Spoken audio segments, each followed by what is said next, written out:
Welcome to the Mindset Forge Podcast, Season 3.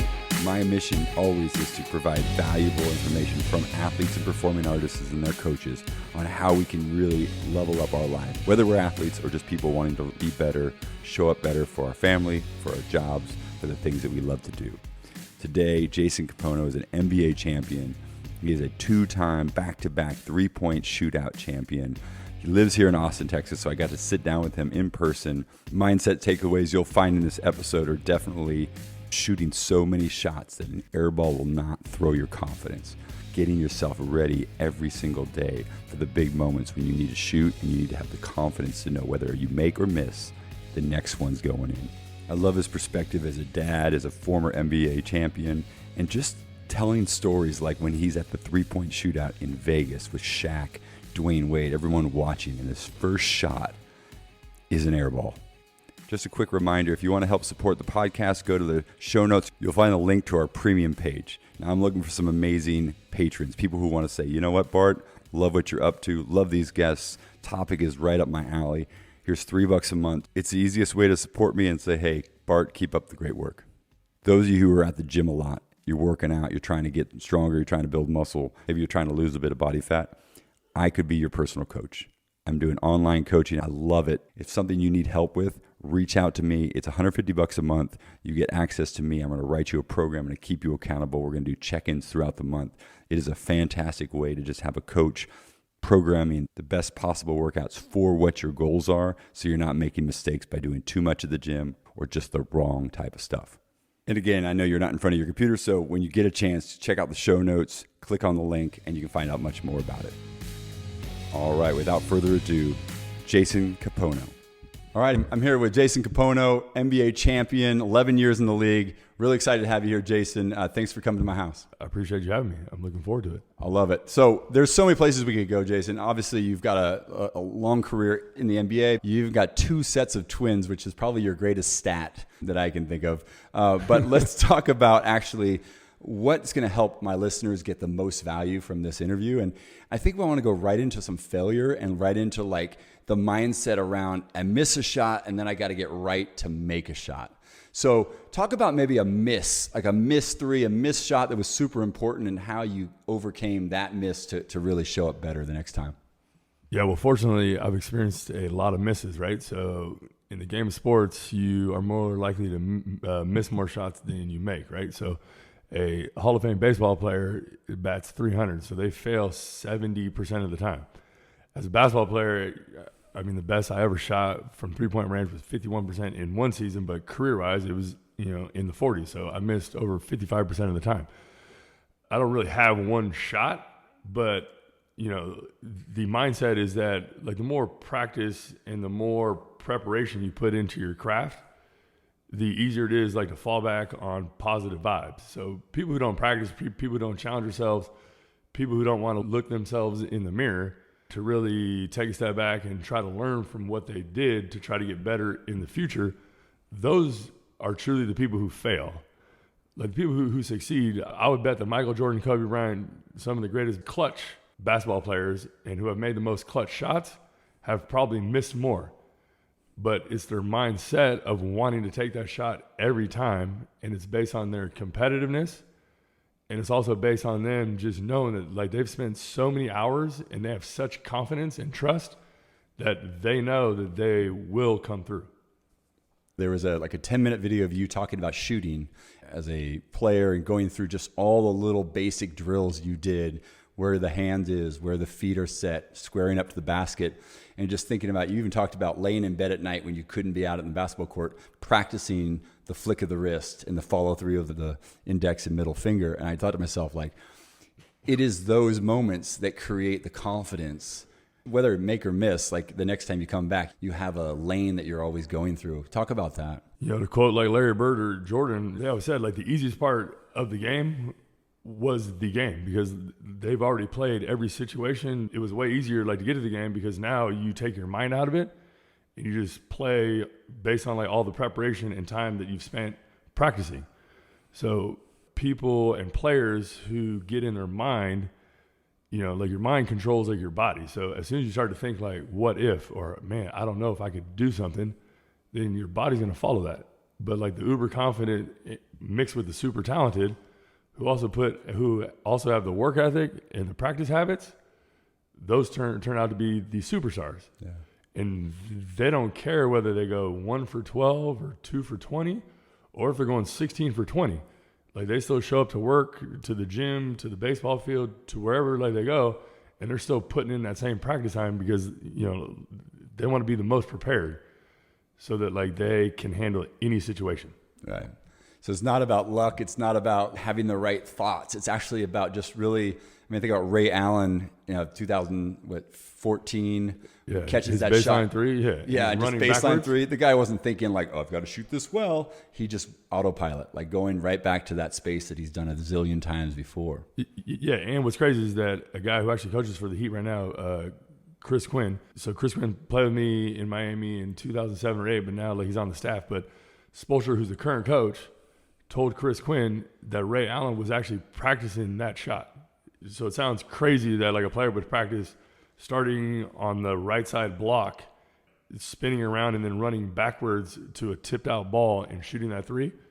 But like that's how those guys think, is that, you know, like you got to be ready for everything. So it's easy to go to a gym and just shoot by yourself and take your time and, you know, spin the ball and all that stuff. But like you're not going to get those shots, you know, throughout the game. So you got to practice when the ball gets thrown high, you know, high left or low right, or it skips. Or if you're, you know, if you trip or if you fall down or if you're coming off the bench, right, and you get a shot, then you need to sit down like in a chair and learn how to run and check yourself in and then go shoot. Yeah. That's what separates good from great, you know, decent to good, right? So like there is a separation, and it's typically, obviously talent, you know, it matters. Obviously explosiveness and how tall you are, strength and all that stuff. But to me, how you train like your mind first over the physical, I think matters more. So go deeper with that, because we think about, oh, he was a great high school basketball player or a great college player. But I think at some point it is those who have mastered the mind that can really live and exist at that professional level more than just a flash in the pan. So talk about that professional level NBA and what you're talking about with mindset there. Well, I would say, you know, it was to your first question, is that the quicker and the better you are at handling failure, you will achieve a lot more. So it just starts with that. So when you're a kid, 7 years old or 8 years old, whatever, and your parents tell you, oh my gosh, you're so great, and you just got beat 56-0 and you didn't play, and you're like, hey, honey, like you were so good, like I'm gonna take you for ice cream. Yeah, that sounds good, you know, at 5, 6, 7. But like if you get to 12 years old and 14 years old and you're not really playing well, or you need to work on things, but no one is either helping you, you aren't there to look yourself in the mirror, then you are never going to get better, right? And then once you get, as soon as you conquer that, like you're a step ahead, or, you know, like 10 steps ahead, right? And then once you learn how to like, okay, like I need to train. So as soon as I started to train my mind to get me to compete, you know, harder, to look myself in the mirror, to actually diagnose what I need to get better at, then that actually gives you more confidence, because now you start to see how you are getting better.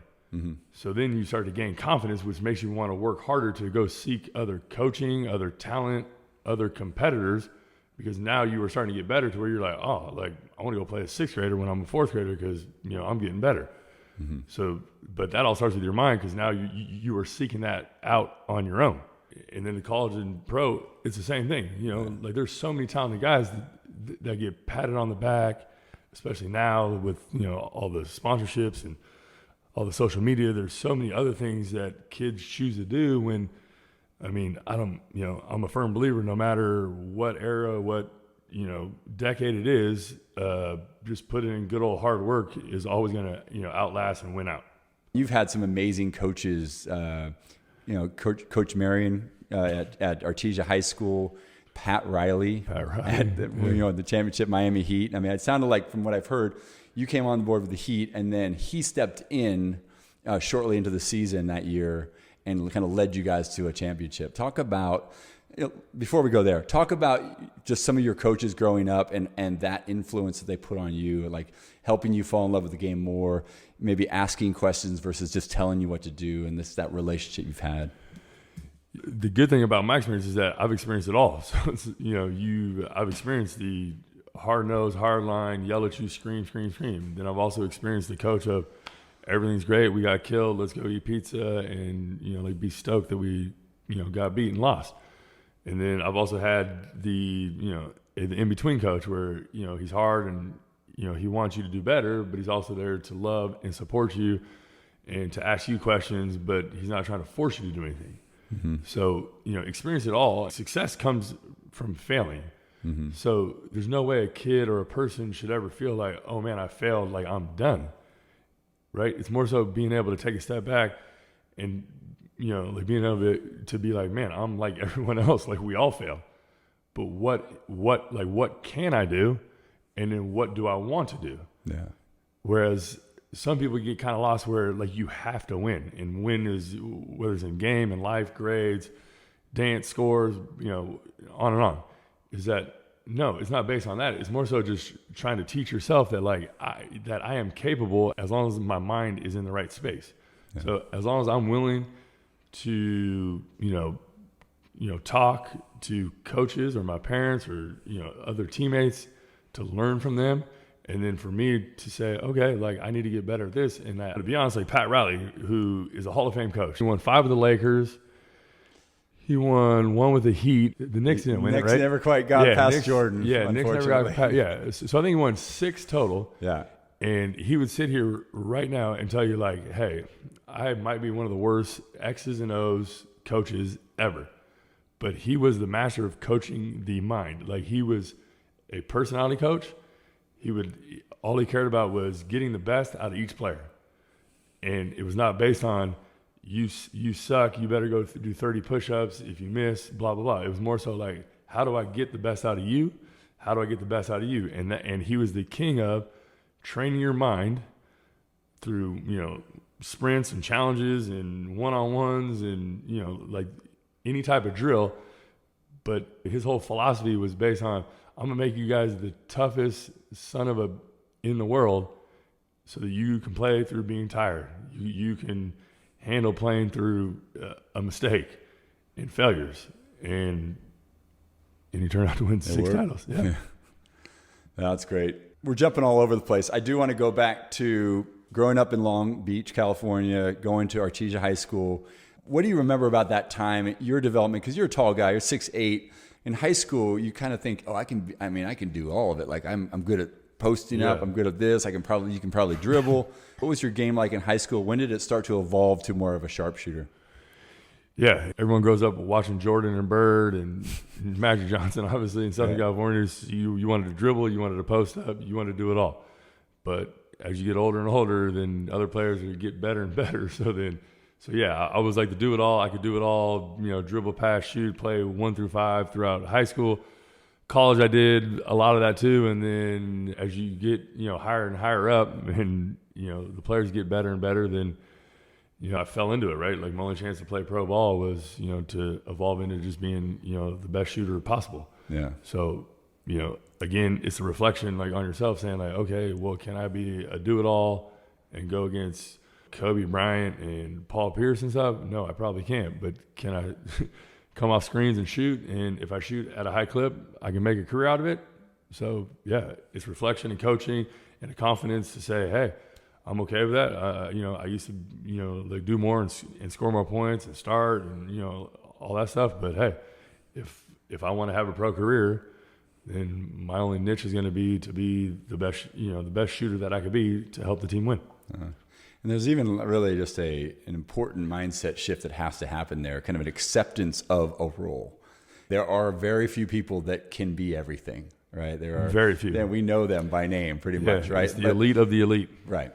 But for most of us, and even for players, if you just taking the NBA that are in the latter half of their career, Carmelo Anthony is a great example of that. Maybe they had that ability earlier on or at an early point in their life, but now they need to kind of shift and accept the role of a specific type of shooter or post player or defensive specialist.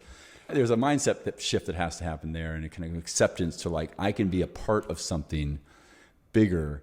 Going to UCLA, was that like a clear thing, or was there like a transition there where you were like, okay, no, I need to just like learn to shoot more and kind of pull back on some of the other stuff? Yeah, I would say at the start of my college career, it was more so like, I'm going to go prove that I could be, you know, like the all-purpose player, right? Because you always hear that, like, you're too slow, or you can't dribble, you can't create your own shot, you know, blah, blah, blah. So then when you hear, like, the criticism, then, you know, at first you try to prove, you know, what the people are saying wrong, right? So you go out and try to prove, like, okay, like, I'm going to go out there and prove that I can dribble and I can create my own shot, and that I can go score 20, that I can post up, right? But then if your team isn't winning and then you aren't really playing as well, then, you know, it kind of dawns on you to where why would you sacrifice what you're really good at to go prove to the people who are outside, who are in the stands, who aren't even playing, that you are better at something than what they think.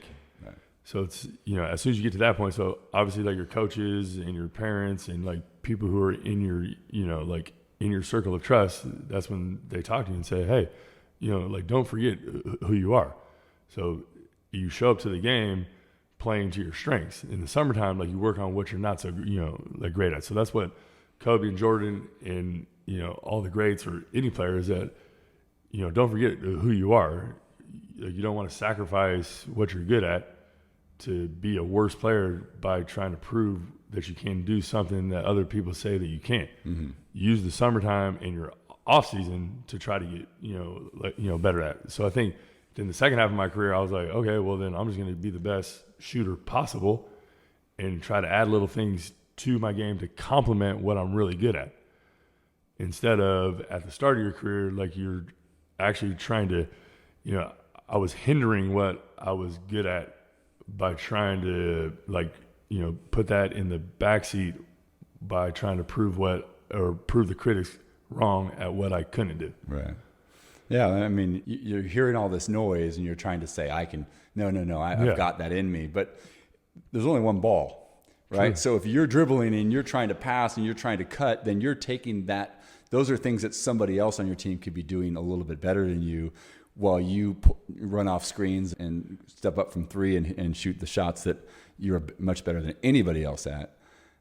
So I love that. And that really goes to the team thing too, because I think we want to be individually the best we can be, and that's part of what drives people in sport. But I think at some point you have to see the greater good of the team. And you had a pretty great team at UCLA. So talk about your relationship with your coach, Steve. Steve Lavin. Lavin, and what maybe kind of the one specific thing, not the thing, but one specific thing that you felt like he, you know, taught you that helped you in your career. Yeah, I had a great time there with Coach Lavin. Coach Lavin, we had a lot of extremely talented players. He actually was on Coach Herrick's staff when they won the national championship in '95. So, I mean, Coach Charles O'Bannon and Ed O'Bannon and Toby Bailey. So he was an assistant coach through that era. Then he got hired on.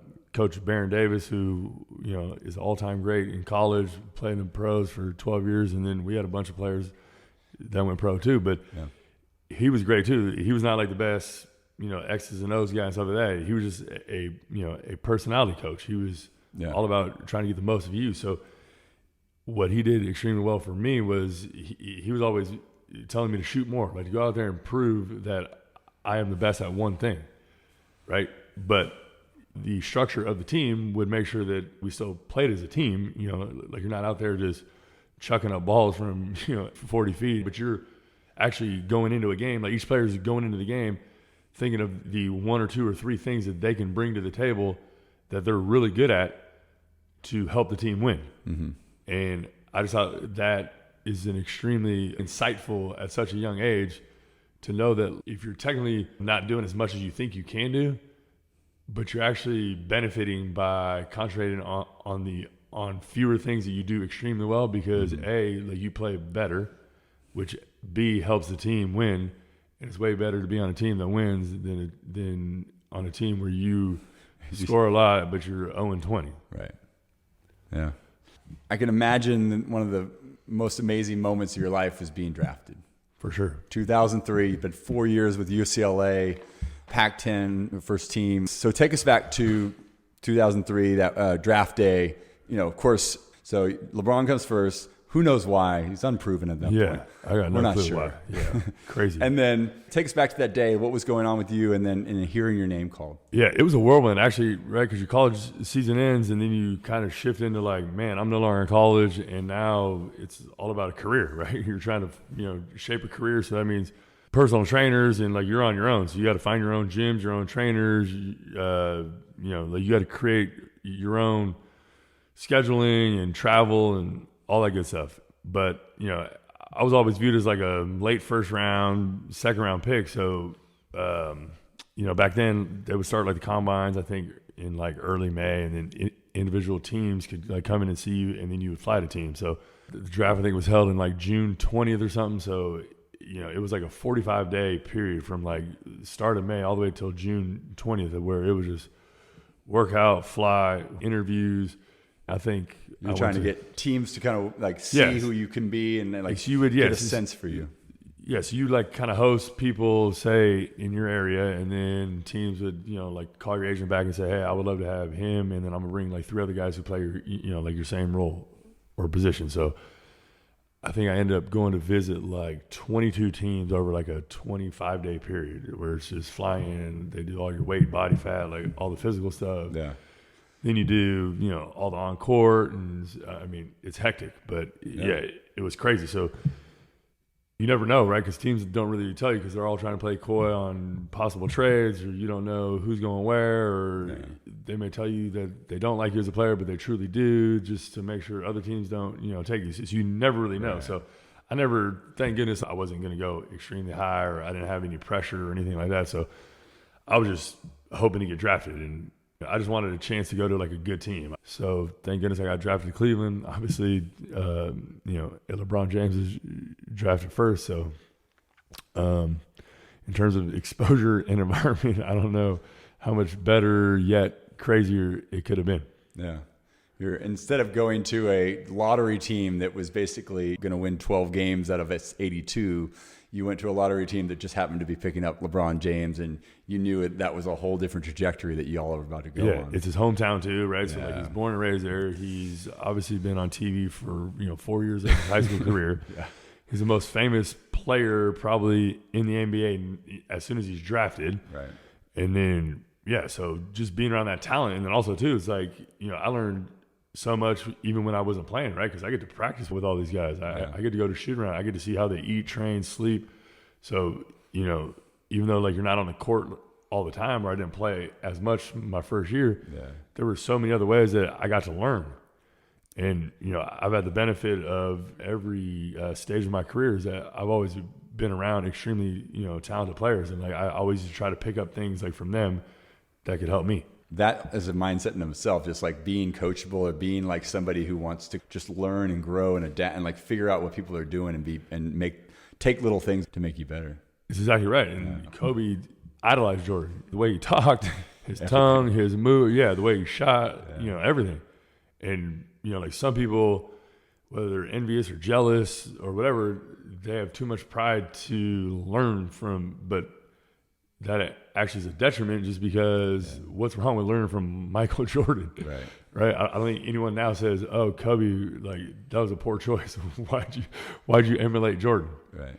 So it's a mindset, right? It's, how you're raised, who you're around, what type of coaching, that you have. Like you can't ever, the moment that you get to the point where you think that you have reached your peak, that's when you know that you were done. Right. So it's, it's if you tell yourself, oh, I don't have to go practice this because like I'm the best at it. Well, that's when there's millions and millions of other people who are out there practicing what you think you are great at, and then that's when you get passed over. Yeah. So just one more question on LeBron. Like 18 years old, comes into the league. Like, what did you, besides just incredible talent and incredible like just basketball skills at that, and even at 18 years old, what's something that stood out to you about him that was already kind of like clearly above a lot of people in terms of what his thought process or what his game was like? I mean, I would say that he's a curious person. So he would ask questions. He would ask players who weren't as good, but who had been in the league for 6 or 7 years. Hey, tell me why you do this, or could you explain this? Or so he was always curious to try to learn. So, I mean, he had every reason to come in and, and flip you the bird and say, hey, I'm the best. I make a lot more money than you. I'm a lot better than you. I'm more talented. I'm going to be here for 20 more years. But he was always a curious person that was willing to actually learn from other players and people on the staff, management, coaches that, he could have been like, hey, I don't need your help, but he wanted to get better, and that's why he's still playing. Yeah. Just coachability.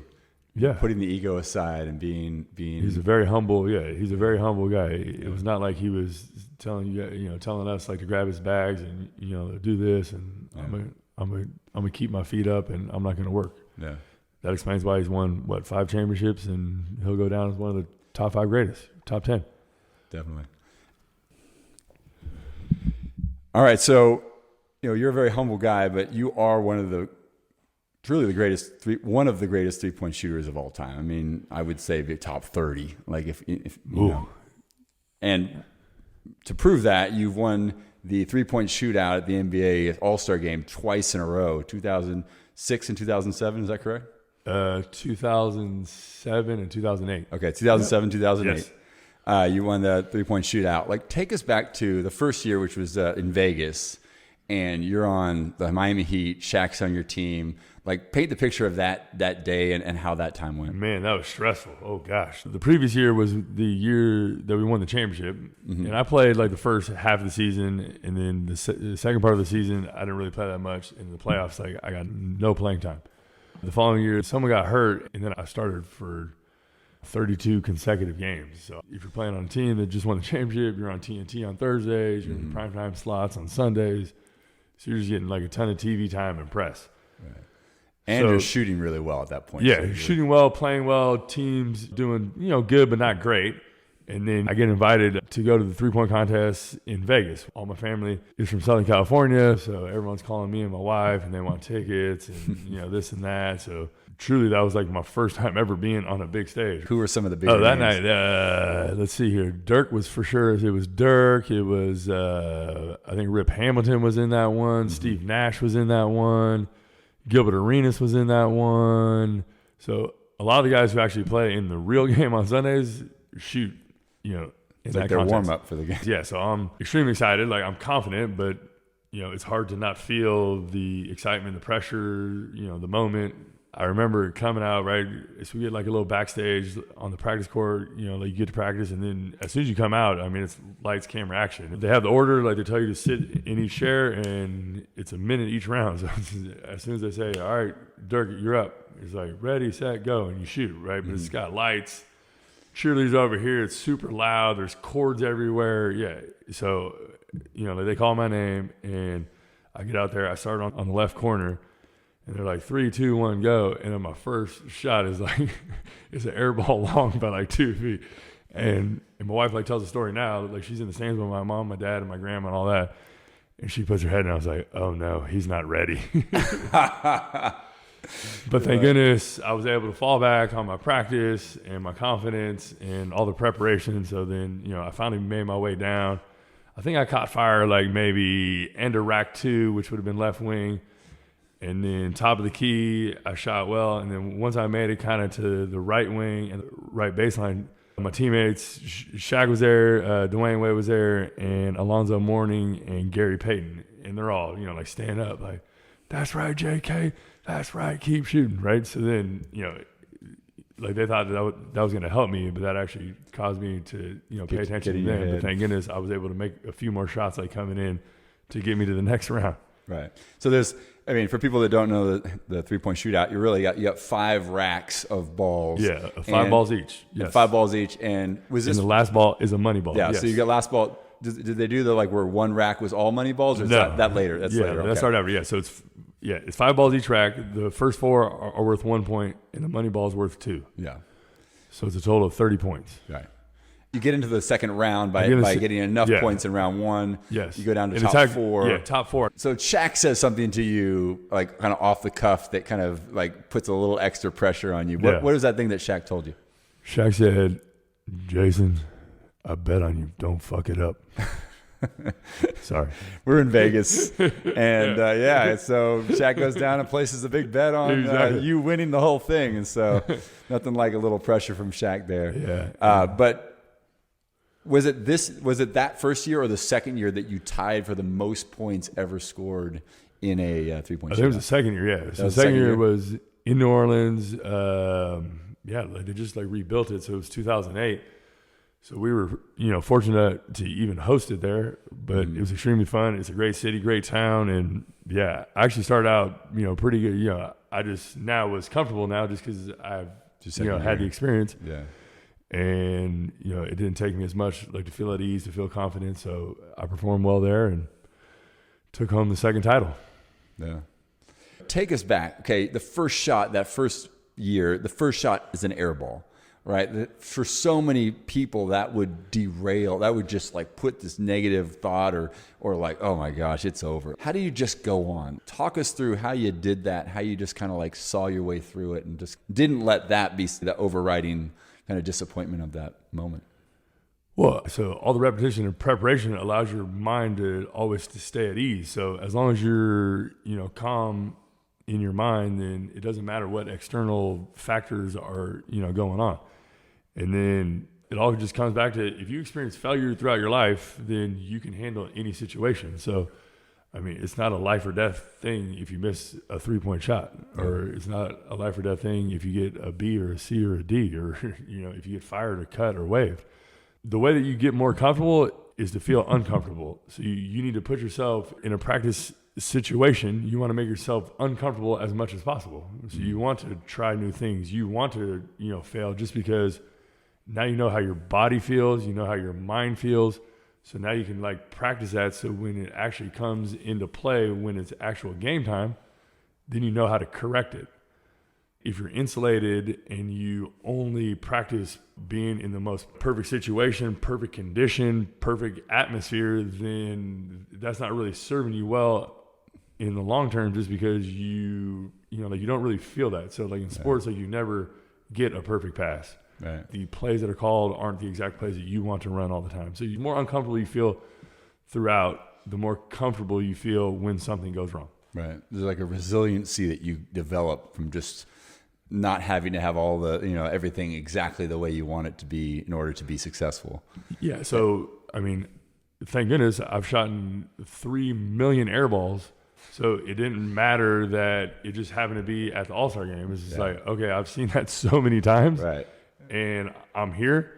So there's a reason why I'm still here. So I'm in the jersey, I'm on the court, I'm on TV, but I know for sure I've airballed millions of shots. Yeah. And for some reason I'm here. That probably means I'm good.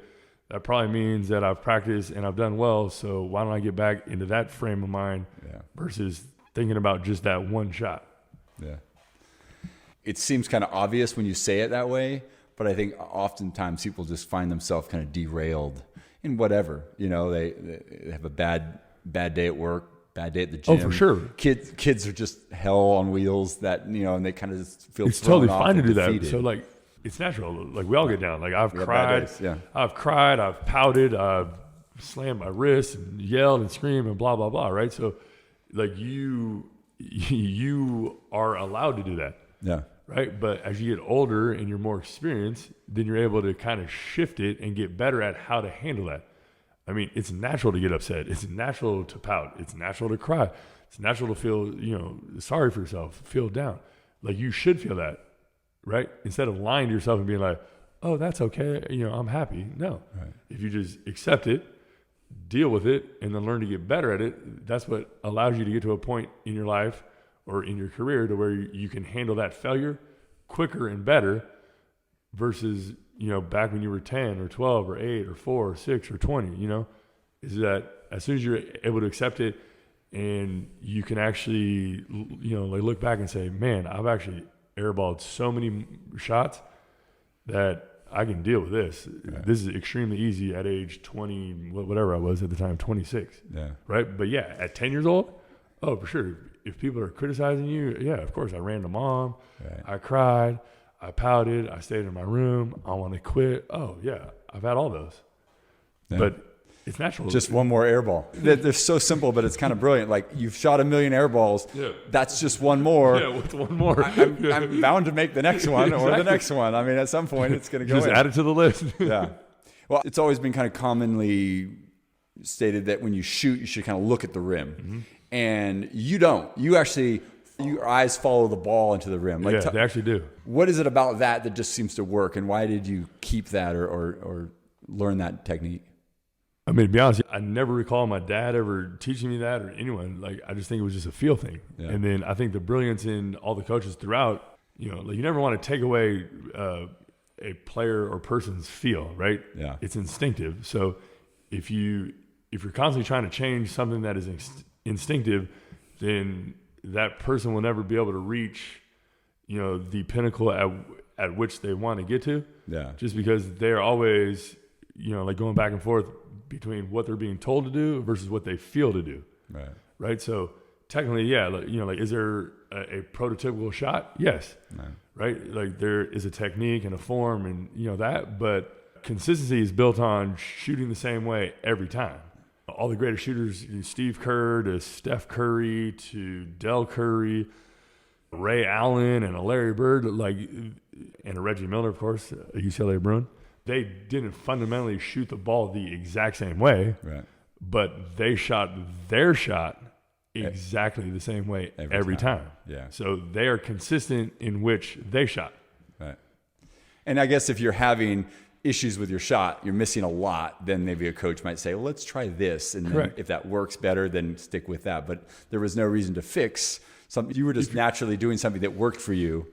And there was no reason to, like, well, why wouldn't you do that? It seems to be working. Is that correct? Yeah, fix or tweak. So take, for instance, a UCLA Bruin, Lonzo Ball. So like, he has the most, like, unique shot. Yeah, unique shot. Just, it doesn't look good. It doesn't seem like, you know, that it would go in, right? But he has tweaked his shot. Yeah. So, like, he still shoot, you know, like, his form is, like, not the best. It doesn't look great, right? But he's tweaked a few things to where now he is consistently a much better shooter. Yeah. So changing it would say, I want you to take like, the way that you used to shoot the ball, and I want you to copy Larry Bird or whatever. Well, I mean, at age 26, it's too hard to go backwards. Right. To, like, undo all the repetition that he's put in for however many years. Yeah. But if you just tweak things, then it's a lot easier. But you can't ever take away feel. And a coach would tweak it. Yeah. Tweak some things that could create more consistency within the kind of uniqueness.